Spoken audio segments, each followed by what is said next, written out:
come on, Kerala. Come on, come on. Hello, sir. Good evening. Good evening to you. We, the campus crew, is proud to be with you in this evening. When introducing campus crew, it's a students' initiatives in UAE, started in UAE, but we are hoping for a global exposure. The main concept behind this is to have the ideas of the creative minds in the universities of UAE to converge into realities by connecting with the next world, with the business houses, etc. So, as an initial stage of this team, we are proud to have you here as a guide for us. So, let's start with your experiences, your childhood experiences as a student. What was the main reasons and main inspirations in your student life? Okay, first of all, thank you very much for having me here in this program. This has got a special interest in me because I believe that youth are the real future of the country, not only in India and anywhere else, and more so in India because in the coming few decades that is coming up, I believe that India will have almost the youngest population in the world, and youth have got a very, very important role to play. So to that extent, I believe that programs like this and organizations like yours are extremely important for the development of any country. Now, coming to my childhood and the career and other things, see, this is almost 35, 40 years back, where the choices of taking any subject was very, very limited. If you are a biology student, the best that you could think of is to become a doctor. If you are good in maths, physics and all, you end up as an engineer. Or if you are not good in everything, you become a chartered accountant. So there were very, very few things, which was there. But if you see now, there is a career in everything that you do. If you can sing well, you can make a career. If you can dance well, you can make a career. So today, the sky is the limit. So to that extent, I believe that your generation is extremely lucky because the choices that you people have is much more than what we had. Of course, that also increases the competition. So on one side, you have a lot of choice. On the other side, you have a lot of competition also. So that was my background, So I'm a chartered accountant basically. So as I said, there was not much of a choice. If you have to do well in life for your financial security and all, there are 3-4 major areas where you could make a career. CA was one of them, and I happened to choose that. But for a commercial organization, I believe CA is very important because I am a CEO now, and my finance background now gives me a lot of edge over others. Because in any organization, any commercial organization, the sum total of all the activities that you have is your balance sheet and profit and loss account.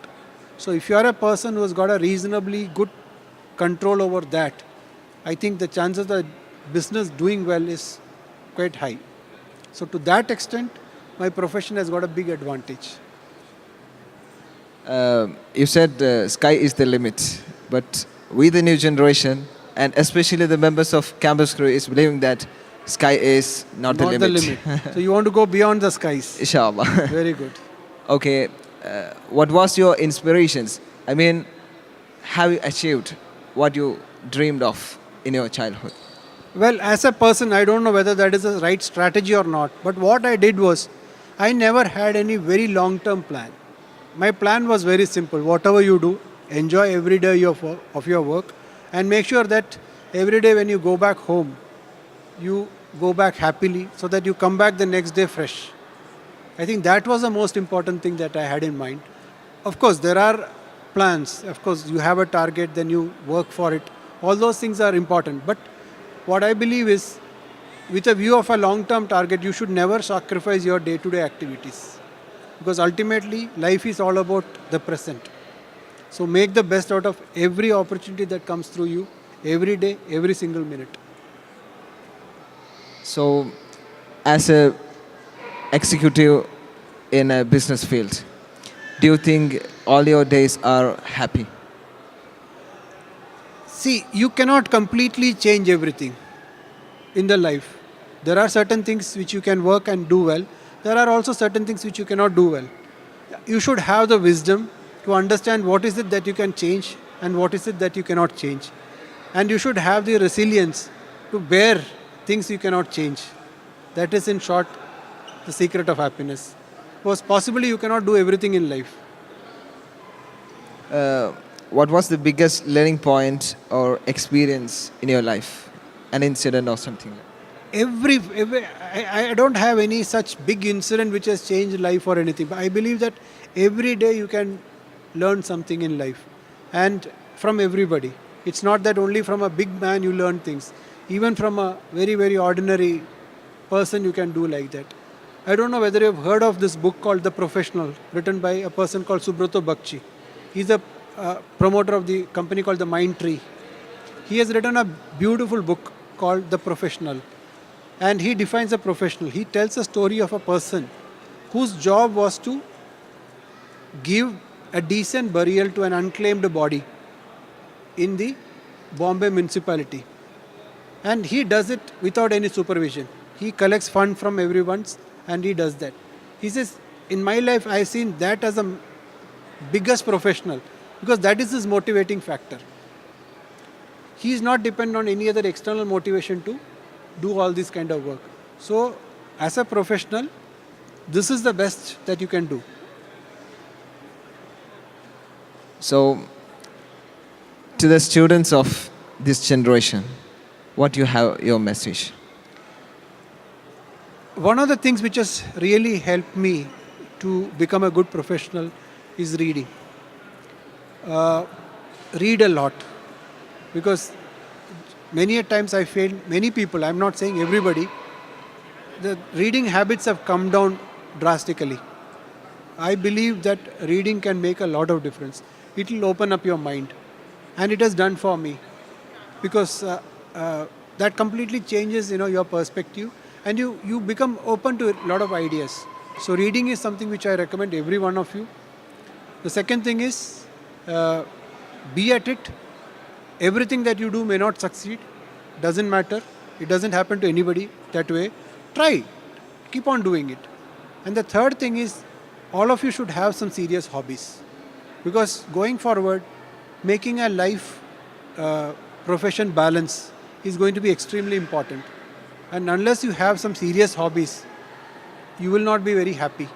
Whatever you have, whether it is singing or dancing or reading or traveling or whatever, have some serious hobby for yourself, because all work and no play will make you a dull boy.